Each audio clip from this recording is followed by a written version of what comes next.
하나님 말씀은 누가복음 24장 24절로 35절 말씀입니다. 또 우리와 함께 한 자 중에 두어 사람이 무덤에 가 과연 여자들이 말한 바와 같음을 보았으나 예수는 보지 못하였느니라 하거늘 이르시되 미련하고 선지자들이 말한 모든 것을 마음에 더디 믿는 자들이여 그리스도가 이런 고난을 받고 자기의 영광에 들어가야 할 것이 아니냐 하시고 이에 모세와 모든 선지자의 글로 시작하여 모든 성경에 쓴 바 자기에 관한 것을 자세히 설명하시니라.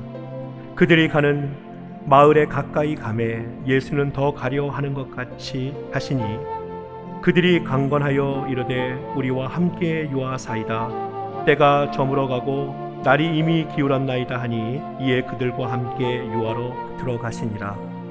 그들과 함께 음식 잡수실 때에 떡을 가지고 가지사 축사하시고 떼어 그들에게 주시니 그들의 눈이 밝아져 그인 줄 알아보더니 예수는 그들에게 보이지 아니하시는지라. 그들이 서로 말하되 길에서 우리에게 말씀하시고 우리에게 성경을 풀어 주실 때에 우리 속에서 마음이 뜨겁지 아니하더냐 하고 곧 그때로 일어나 예루살렘에 돌아가 보니 11제자 및 그들과 함께한 자들이 모여 있어 말하기를 주께서 과연 살아나시고 시몬에게 보이셨다 하는지라.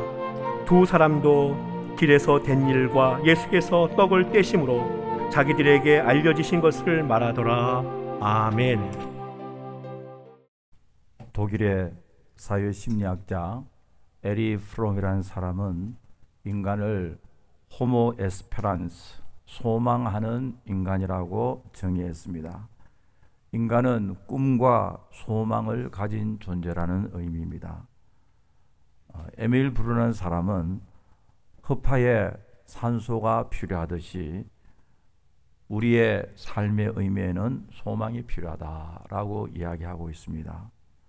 사람이 숨을 쉬지 아니하면 살 수 없듯이 우리의 존재 자체에는 소망이 있어야 한다는 것을 말하고 있습니다.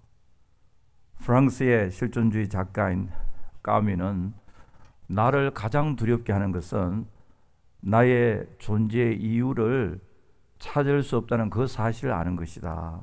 이 모든 말들은 우리 인간 존재 자체에 소망이 없으면 슬픔과 허무함밖에 없음을 말하고 있습니다. 카네기 사무실에 낡은 그림이 하나 걸려 있었다고 하는데요.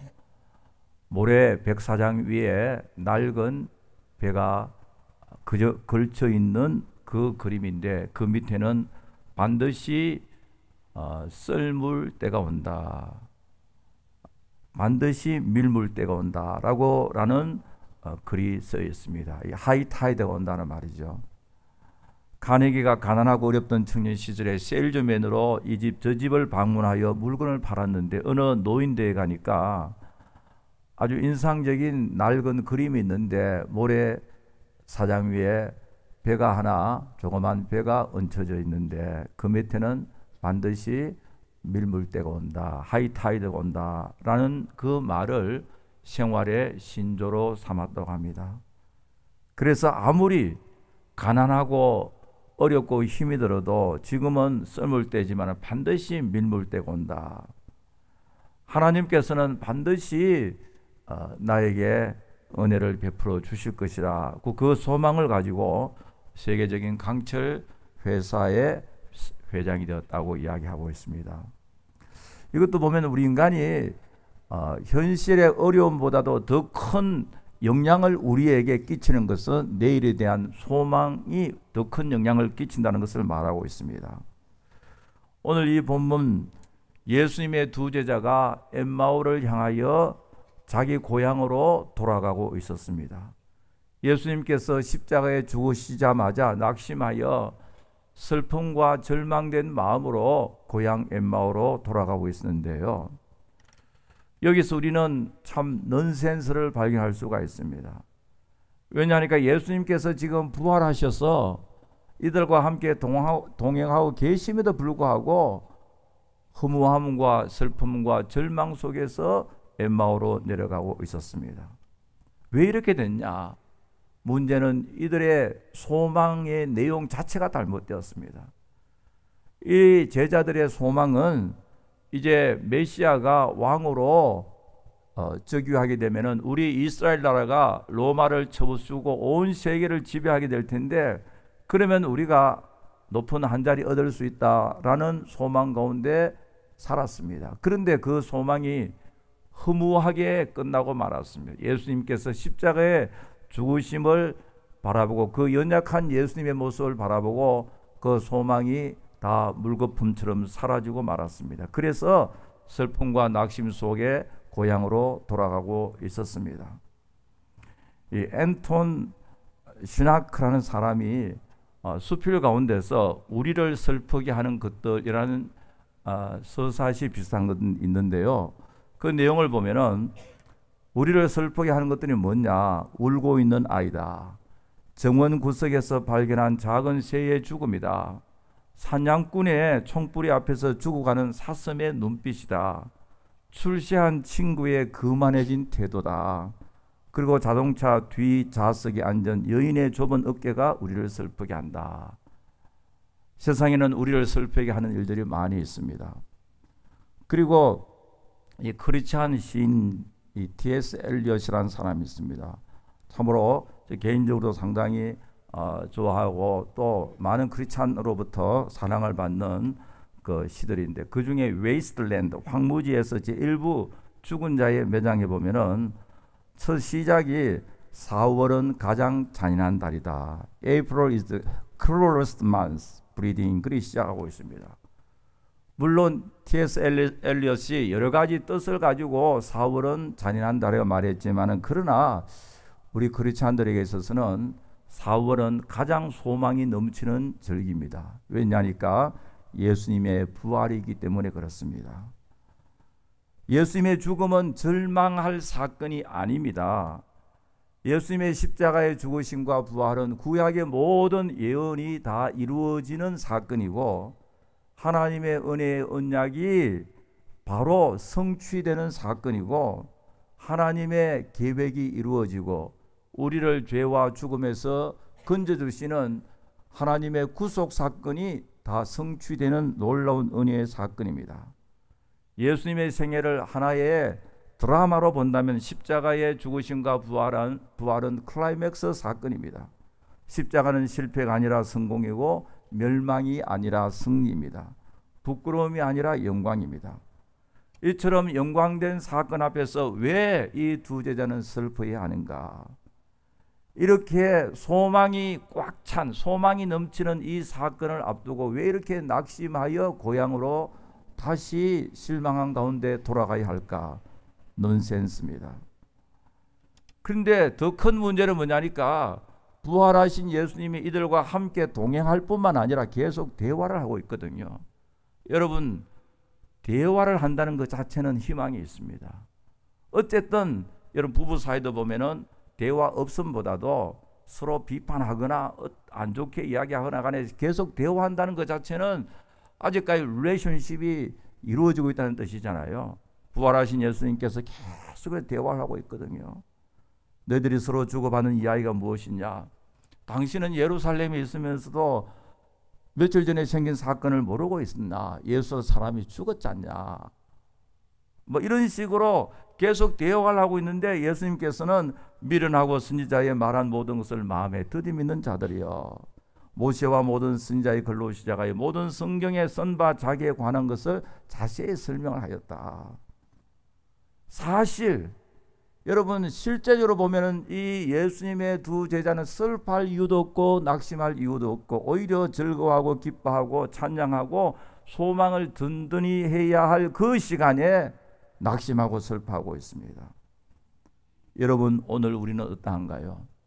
주님이 여러분과 함께 계시고 하나님의 말씀이 우리와 함께하고 주의 성령이 늘 우리 속에 내주하고 계심에도 불구하고 슬퍼하고 낙심하고 여러 가지 참 어려운 상황 속에서 헤어나지 못하고 사는 일이 얼마나 많이 있는지, 하나님께서 우리에게 그 많은 은혜를 베풀어 주셨음에도 불구하고 만족하지도 못하고 감사하지도 못하고 낙심하고 절망 속에 살고 있지 않는지, 오늘 이 시간 우리가 깊이 한번 생각해 볼 필요가 있습니다.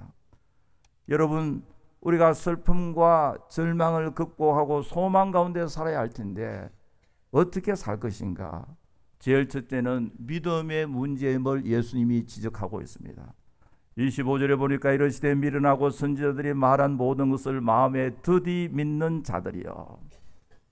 어떤 상황 속에서도 주님 함께 계시고 하나님 나를 사랑한다는 이 사실을 믿게 되면은 낙심과 절망을 이기고 소망 가운데 살 수 있음을 믿으시기 바랍니다. 사람은 무엇으로 사는가? 사람은 무엇으로 사는가? 어떤 사람은 물질을 가지고 삽니다. 이미 나서 돈 좀 벌었다고 굉장히 거만해진 사람도 있고요. 또 그렇지 못하면 굉장히 디프레스된 사람도 있습니다. 어떤 사람은 지식으로 사는 사람이 있습니다. 공부 좀 많이 했다고 의시되고요. 공부하지 못한 사람을 좀 이렇게 무시하는 이런 사람도 있고요. 아니면 어떤 사람은 굉장히 기분으로 사는 사람도 있습니다. 특히 오늘날 이 포스트 모더니즘, 어떤 사람은 포스트 모더니즘 그러더라고요. 포스트 모더니즘 이후의 시대다. 오늘날 물건을 살 때도 경제성이나 실용성 그것보다도 물건을 딱 보고 느낌이 좋아서 산다. 왜 사느냐? 너무 보기 좋고 느낌이 좋다 이거죠. 요즘 삼성의 갤럭시 S6 나와 큰 인기를 얻는다고 하는데요. 그런데 모르겠어요. 보면요, 뭐 삼성 갤럭시나 아이폰이나 모토로라나 아니면은 뭐 그게 그거고 다 비슷하고 다 사용하기 편리한데도 불구하고 왜 사람들이 그렇게 막 그렇게 미친 듯이 환호하느냐? 보기 좋다, 느낌이 좋다, 딱 보고요. 여러분 자동차도 그렇잖아요. 자동차도요. 지금은 다 기술이 발달하기 때문에 기계는 뭐 소나타나 아니면 캠리나 아니면 벤츠나 다 보면은 기계 자체는 전부 다 비슷비슷해지는데 딱 보고 스타일이나 너무 어트랙티브하다 이거죠. 보기에 좋고 느낌이 좋아서 물건을 사는 경향이 많이 있습니다. 사람은 무엇으로 사는가? 물질로 사는가? 지식으로 사는가? 아니면 있던 필로 사는가? 하박국서 2장 4절에서 성경은 이렇게 말하고 있습니다. 오직 의인은 믿음으로 산다. 여러분, 구약의 의인이란 말은 윤리적이나 도덕적 개념이 아닙니다. 구약의 의인이란 말은 하나님의 백성을 상징하고 있습니다. 여러분들 구약 성경 읽을 때 의라는 이 righteousness in the Old Testament, 구약의 righteousness, 이 의라는 개념은 하나님과 관계 있고요, 하나님의 백성과 관계 있습니다.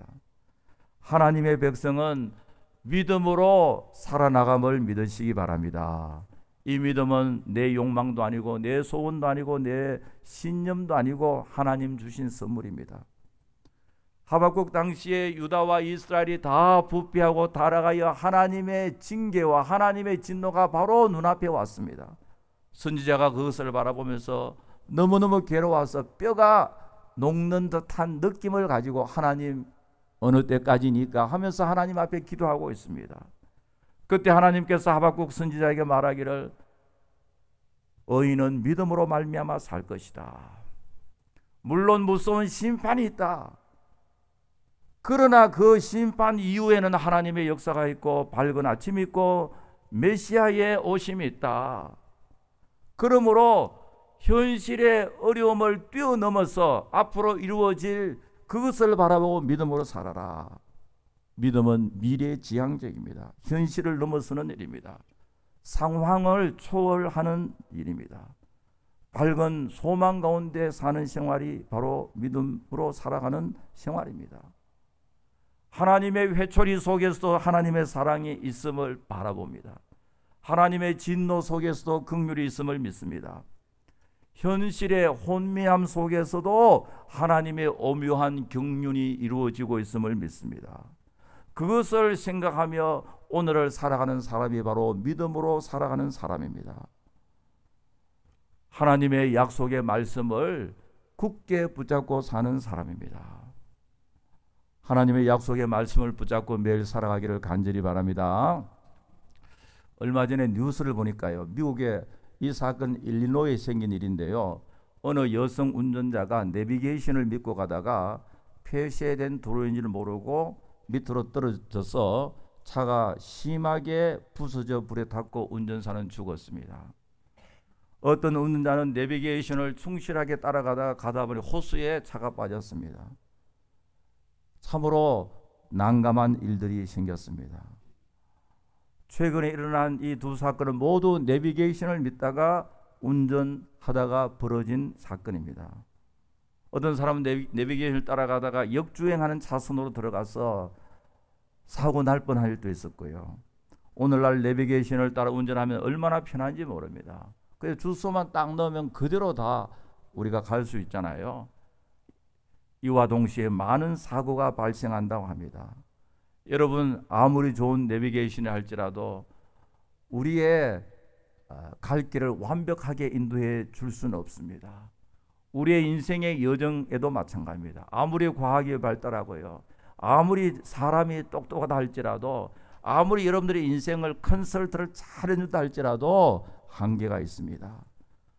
우리 성도들은 하나님의 말씀과 성령으로 하나님의 인도함을 받고 믿음으로 살게 되면은 하나님께서 천국까지 무사히 인도해 주실 줄 분명히 믿습니다.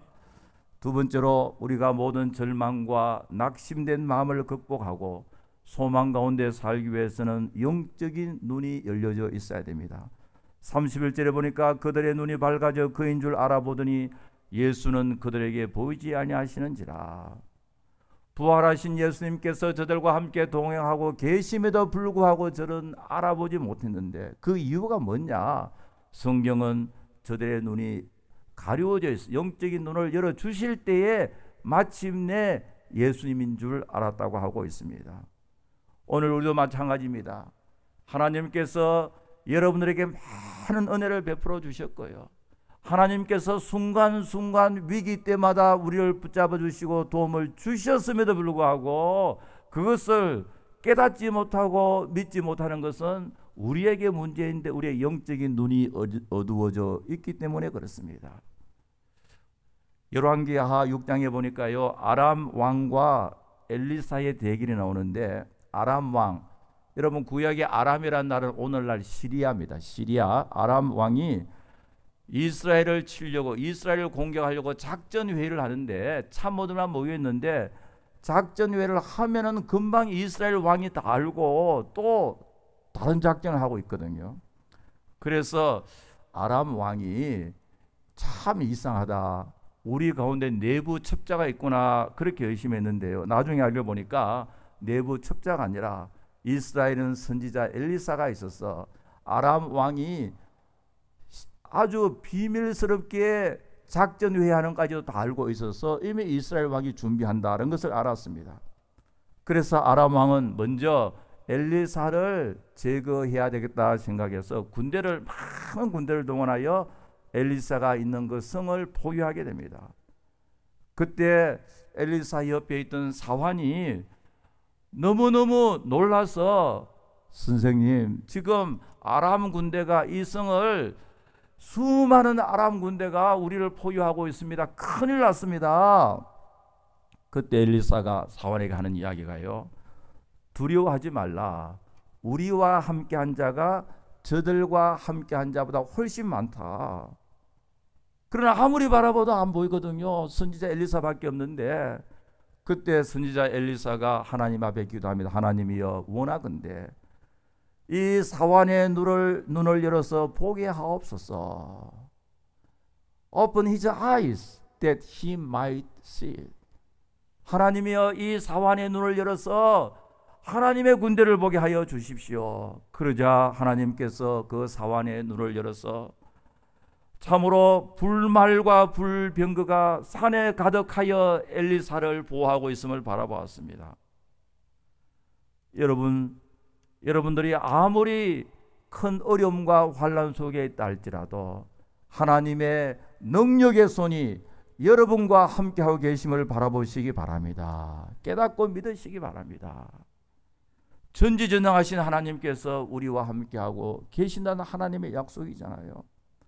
오늘 이 본문에 보니까요, 누가복음 24장에 연다, 오픈이란 말, 헬라로 디아노이고란 말이 세 장소에 나온 첫째로 보니까 31절에 보니까 눈이 밝아져 눈을 오픈한다.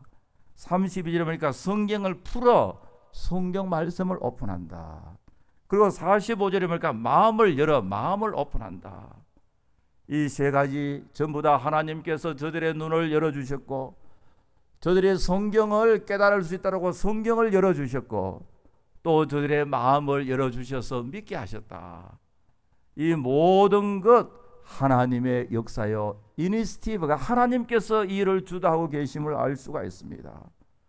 이 시간 하나님께서 여러분들의 마음문을 열어주셔서 하나님이 얼마나 여러분들을 사랑하시고 주님이 항상 함께 계심을 믿고 깨닫게 되기를 간절히 바랍니다.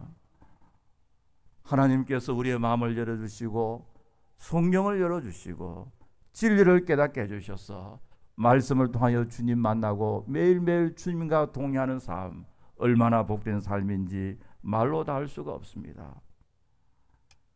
어저께 CNN 뉴스를 보니까요, 미국의 오바마 대통령과 쿠바의 라울 카스트로 국가평의 회장이 60년 만인지 오랜만에 만나서 정상회담을 했다고 계속해서 어제 오후에 뉴스가 나오더라고요.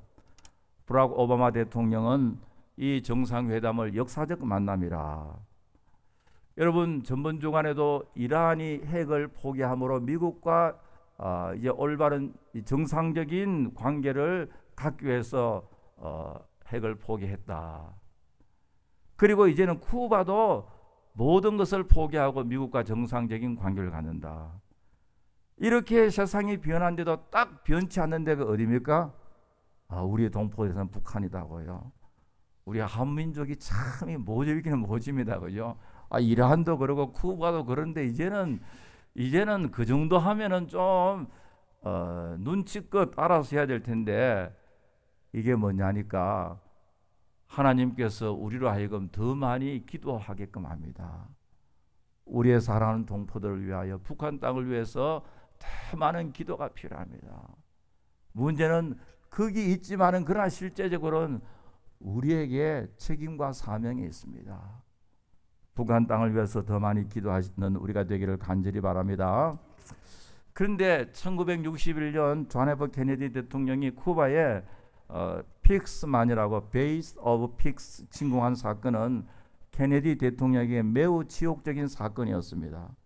케네디 대통령이 취임한 지 3개월째인 1961년 4월 카스트로 정권을 전복시키기 위하여 미국 CIA가 주도한 1,400명의 군대를 훈련시켜서 쿠바에 침투시켰는데 공격했는데 실패했습니다. 3일 만에 100명이 죽고 1,100명이 포로로 잡혔습니다. 나중에 케네디 대통령은요, 이들의 몸값을 그 당시에 50년 전에 말이죠, 5,300만 불을 지불하고 포로를 석방시켰는데요. 그런데 미국의 많은 학자들이 왜 그렇게 똑똑한 존 F 케네디와 그 행정부가 이런 무모한 짓을 했는가? 여러분 생각해봐요. 1,400명을 침투시켰는데 100명이 죽고 1,100명이 포로 잡혔습니다. 수치요.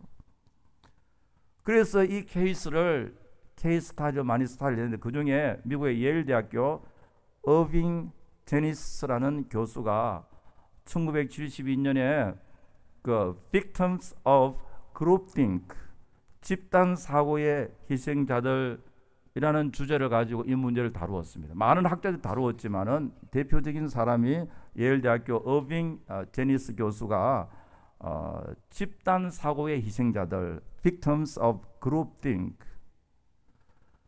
이 제니스 교수는 케네디 대통령도 하버드 출신이죠. 그 당시에 법무장관이 누구냐니까 로버트 케네디 동생이죠. 안보보좌관 전부 다 미국의 최고 엘리트들 집단이었습니다. 하버드를 비롯한 최고의 엘리트 집단이 내린 결정이 너무너무 무모하다.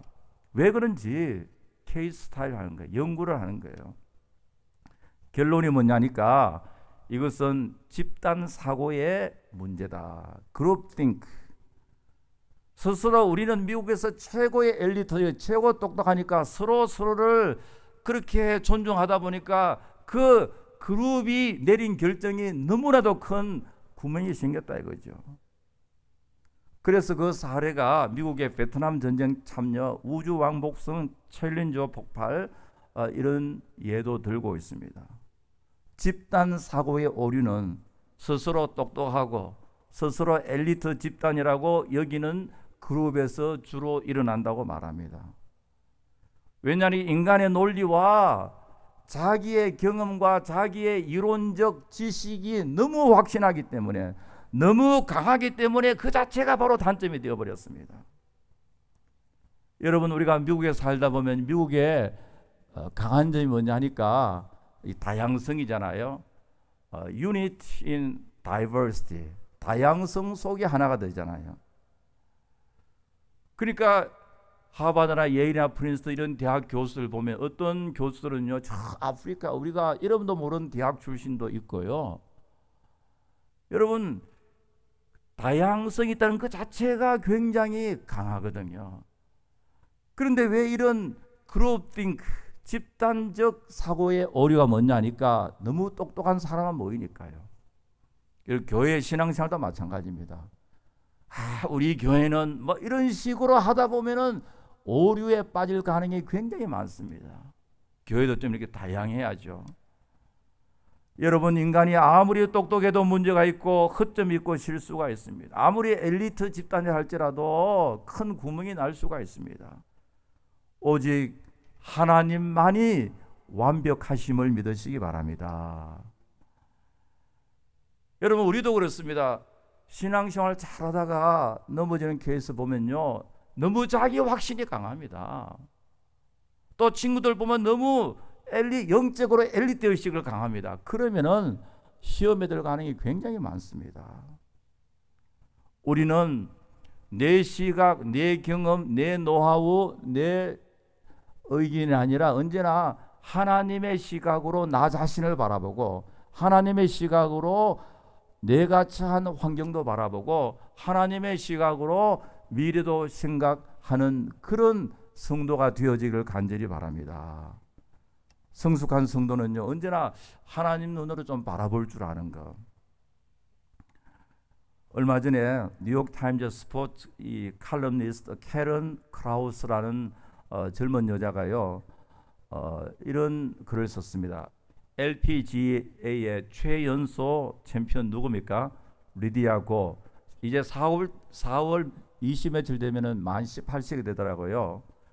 운동 골프 잘 칠 뿐만 아니라 인간적으로 참 모든 것이 잘 갖추었다고 극찬하는 기사를 뉴욕 타임즈 스포츠 칼럼에 올렸습니다.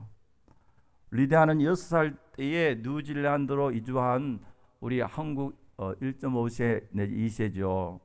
참 장점이 많다. 그러면서 리디아하고는 인터뷰에서 이런 이야기를 하더라고요. 이제 큰 이 LPGA 대회가 있으면은 다른 사람들은 다 우승을 생각하는데 자기는 항상 골프를 인조해요. 골프를 인조해요. 그러니까 골프를 굉장히 인조하면서 이번 큰 대회에 있으면 또 인조하고요. 그러다 보니까 챔피언이 되었다. 그렇게 이야기해요. 이 기사를 보니까 리디아고는 골프를 즐기는 선수입니다. 자기 부모님의 압박에 의해서 너 이번에 LPGA 우승을 해가지고 100만 불 타고 어때 세계 영웅이 되어라 이렇게 하는 게 아니라 즐긴다. 즐기는 거. 여러분, 그거 참 좋은 거잖아요. 내가 즐기며 좋아하는 거 하면서도 챔피언도 하고요. 이런 사람이 오래 가지 않나 그렇게 생각이 되어집니다.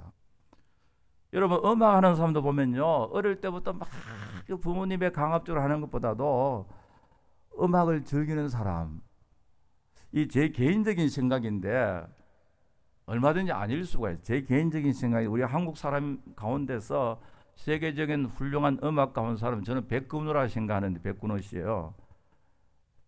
이분이 얼마 전에 이 클래시컬 뮤직 리뷰라는 이 클래식 음악을 리뷰하는 팬페어라는 매거진이 있어요. 팬페어라는 매거진에 보면은 백근호 씨를 이렇게 평가했습니다. 백근호 씨는 부조니의 재성이다. 이탈리아의 그 유명한 피아니스트인데 백근우 씨가 피아노를 치는 거 보면은 이 부조니가 피아노 치는 것처럼 그렇게 느껴진다 그래요. 그래서 뉴욕 타임즈에서는 전설의 유령을 부르는 천둥을 이끌어낸 능력을 가진 자, 그렇게 평가하고 있습니다. 백근우 씨는 15살 때 미국에 뉴욕에 와서 줄리아드에서 공부했을 뿐만 아니라 유럽에서 영국과 프랑스 같은 데서 주로 활동을 했는데요. 제가 그걸 이야기하는 것이 아니라 물론 우리 김혜헌 집사가 더 잘 치지 않나 생각하지만은, 그런데 이분이 이렇게, 왜냐니까 우리 한국에 아주 세계적인 음악가가서 우리 한국에서도 대표로 지휘를 하거나 아니면 성악을 하거나 이렇게 보면 항상 뒤를 보면요, 명예와 돈하고 인발브 돼요. 돈. 나중에 문제가 생기는데 이분은 인기나 돈이나 명예 이것보다도 음악의 예술성 그것만 즐기는 사람 같아요. 보면요. 주의 평가도 그렇고요. 음악의 순수성을 간직하는 사람이다. 여러분, 우리 성도들은 무엇을 즐기며 살아야 할 것인가? 무슨 일이 있다 할지라도 어떤 상황 속에서도 나의 오피니언을 내는 것이 아니라 하나님의 눈으로 생각해 보는 것을 즐기며 사는 여러분들 되시기를 간절히 바랍니다. 그러면은 아무리 어려운 환경 속에 있다 할지라도 이민 생활이 어렵고 힘들고 슬픔이 가득 찬 그런 환경 속에서도 소망 가운데 살아나갈 수가 있습니다. 이제 세 번째로 낙심되는 상황을 이기고 소망 가운데 살기 위해서는 하나님의 말씀을 깨닫고 마음에 뜨거움이 있어야 됩니다. 32절에 보니까 그들이 서로 말하되 길에서 우리에게 말씀하시고 우리에게 성경을 풀어주실 때에 우리 속에 마음이 뜨겁지 않은가. Our heart burning heart within us. 우리의 마음에 말씀을 듣고 마음이 막 뜨거웠단 말이죠. 여러분, 여기에 보면요, 아주 기적적이고 슬프고 웃기는 간증과 그런 설교를 듣고 마음이 뜨거워졌단 말이 아닙니다. 너무너무 웃기는 이야기, 너무너무 슬픈 이야기, 너무너무 기적과 이적 그런 이야기를 듣고 간증을 듣고 마음이 버닝할 때가 된 게 아닙니다. 주님이 저들에게 성경을 풀어주실 때에 마음이 뜨거워졌습니다. 하나님의 말씀 들을 때 마음이 뜨거워졌습니다. 이것은 의식 이전입니다. 생각과 판단 이전의 문제입니다. 느낌 이전의 문제입니다. 저들이 깨닫고 느끼고 알고 난 후에 마음이 뜨거워진 것이 아닙니다. 마음이 뜨거워지고 난 후에 그 다음에 느끼고 깨닫고 알고 믿게 되었습니다. 이것이 바로 하나님의 은혜와 성령의 역사입니다. 여러분, 우리가 하나님의 진리에 대해서 내가 다 이해하고 난 후에 믿어지는 것이 아닙니다. 아무리 이해가 많이 돼도요, 믿지 않는 사람 끝까지 믿지 않습니다. 예수님의 부활의 증거가 그렇게 많이 있지만은 그러나 믿지 않는 사람은 끝까지 믿지 않습니다. 여러분, 우리가 자기 이해와 자기 인식을 먼저 고집하다 보면은 하나님과의 관계, 인간관계도 다 깨어질 수밖에 없습니다. 여러분, 때로는 인간관계도 그렇잖아요. 나 좀 이해시켜줘. 나 이해가 안 돼. 끝까지 이해시켜 달라면 인간관계 깨어집니다. 왜냐니까 이해되지 않는 부분이 너무 많거든요. 우리가 신앙도 마찬가지입니다. 특히 우리 신앙에 있어서는 인간의 논리와 지식과 이성을 초월하는 부분들이 너무너무 많습니다. 하나님의 말씀으로 온 세계 만물 우주를 창조하신 거 무슨 논리로 여러분들 설명하겠습니까? 예수님께서 죽은 자 가운데 3일 만에 부활하신 것 무슨 논리로 여러분들이 사람들에게 프루브 어떻게 입증시킬 수가 있겠습니까? 오히려 인간의 논리로 설명하고 이해시키려 하다면 진리를 왜곡시킬 가능성이 훨씬 더 많습니다. 예수님께서 니고데모에게 거듭남은 중생의 비밀을 진리를 설명하면서 바람이 임의로 불매 네가 그 소리를 들어도 어디서 와서 어디로 가는지 알지 못하나니 성령으로 난 사람은 다 그러하니라. The wind blows wherever it pleases. 바람이 원하는 대로 분다. 이건 뭐냐면 성령의 역사거든. 성령의 the sovereignty of 하나님께서 주권적으로 역사하신단 말이죠. 베드로전서 1장 8절에 보니까요, 이런 말씀이 있습니다. 예수를 너희가 보지 못하였으나 사랑하는도다. 이제도 보지 못하나 믿고 말할 수 없는 영광스러운 즐거움으로 기뻐한다. 많은 영어 성경에 이렇게 번역합니다. Joy inexpressible, joy unspeakable. 내 속에 있는 뜨거운 기쁨이 말로 표현할 수 없다. 표현할 수 없다. 말할 수 없다. 이 기쁨은 감정도 아니요, 지적도 아니요, 의지도 아닌 통합적 인격에서 우러나오는 생명적 기쁨입니다. 그래서 조나단 에드월드 사람은요, 이걸 가리켜서 Holy Affection이다. 이거는 다른 말로 번역할 길이 없습니다. 예수님으로 말미암아 우리 속에 일어나는 이 기쁨과 환희와 감사와 감격은 감정도 아니고 의지도 아니고 또 이거는 단순한 어떤 지성도 아닌 생명적이고 우리 인격체 전체에서 일어나는 기쁨이다. 바로 예수님께서 이들에게 말씀을 부어줄 때 일어나는 그 뜨거움입니다. 예수님으로 말미암아 일어나는 이 뜨거움을 체험하고 엠마오로 가던 두 제자는 유턴하여 도로 예루살렘에 가서 복음을 전했다고 말하고 있습니다. 여러분, 인생이 어렵고 힘들고 이민생활에 많은 슬픔과 낙심되는 있음에도 불구하고 하나님의 말씀을 통하여 주님을 만나고 성령께서 여러분들의 마음을 위로해 주시기를 간절히 바랍니다. 그것은 단순한 감정도 아니요, 단순한 어떤 지성도 아니요, 단순한 의지도 아니라 성령께서 우리의 인격 전체를 주장하여 하나님께서 우리에게 은혜를 부어주시는 놀라운 영적인 사건입니다.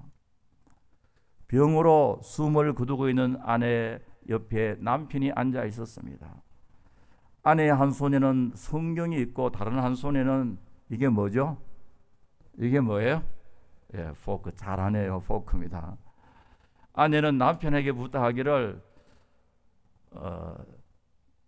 내 장례 때 시신에는 한 손에는 성경, 한 손에는 포크를 쥔 채로 휴너를 좀 해달라 그렇게 부탁했습니다. 그 남편이 이상해서 물었습니다. 성경을 손에 쥐고 있는 것은 이해가 되는데 왜 포크를 쥐고 있느냐, 이해가 안 되었습니다. 그때 아내가 이런 이야기합니다.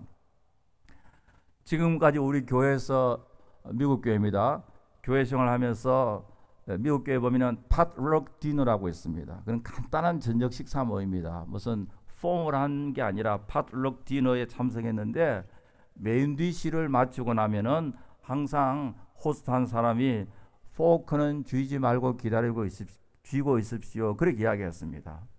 그 말은 뭐냐니까 The best is yet to come. 메인 디시 먹고 나는데 그 다음에 포크가 뭘 먹습니까? 디저트, 맛있는 디저트가 있으니까 가지고 있으라 이거예요. 그 맛있는 디저트가 the best, 최고다 이거예요. 장례식을 치르게 되었습니다. 아내의 손이 한쪽에는 성경을 갖고 다른 한쪽에는 시신에 뭐가 있습니까? 포크가 쥐어져 있습니다. 조객들이 남편에게 묻습니다. What happened to her? 이게 뭐냐? 그리고 남편이 이야기합니다. The best is yet to come. 이것은 세상에 있는 메인 디시보다도 천국에서 하나님께서 주시는 그것이 베스트다, 최고다. 이 세상에서 천국의 소망을 가지라는 메시지를 주고 떠났습니다. The best is yet to come. 여러분, 우리 성도들은 천국의 소망 가운데 살아야 됩니다. 사람으로부터 너무 그렇게 칭찬받으려 하지도 말고요. 사람으로부터 너무 그렇게 명예를 얻으려고 생각할 필요도 없습니다. The best is yet to come. 천국에서 여러분 다 최고의 칭찬과 멸류관 받는 여러분 되시기를 간절히 바랍니다. 생각하건대 현재의 고난은 장차 우리에게 나타날 영광과 좋게 비교할 수 없도다. 사랑하는 성도 여러분, 인생이 어렵고 힘들고 슬픔과 낙심될 때도 많이 있지만은 그러나 여전히 우리에게는 소망이 있습니다. 소망 가운데 사는 구체적인 생활은 믿음으로 살아야 됩니다. 날마다 영적 진리를 분별할 수 있는 영적인 눈으로 모든 것을 바라봐야 됩니다. 날마다 하나님의 말씀과 성령을 통하여 우리 주님과 만나는 만남의 시간들이 계속 있기를 간절히 바랍니다. 이 시간 소망의 하나님께서 여러분들의 모든 슬픔과 낙심을 변화시켜서 소망과 참 기쁨으로 충만히 채워주시기를 간절히 축복합니다. 아버지 하나님 감사합니다. 거룩한 주일 하나님 앞에 나왔습니다.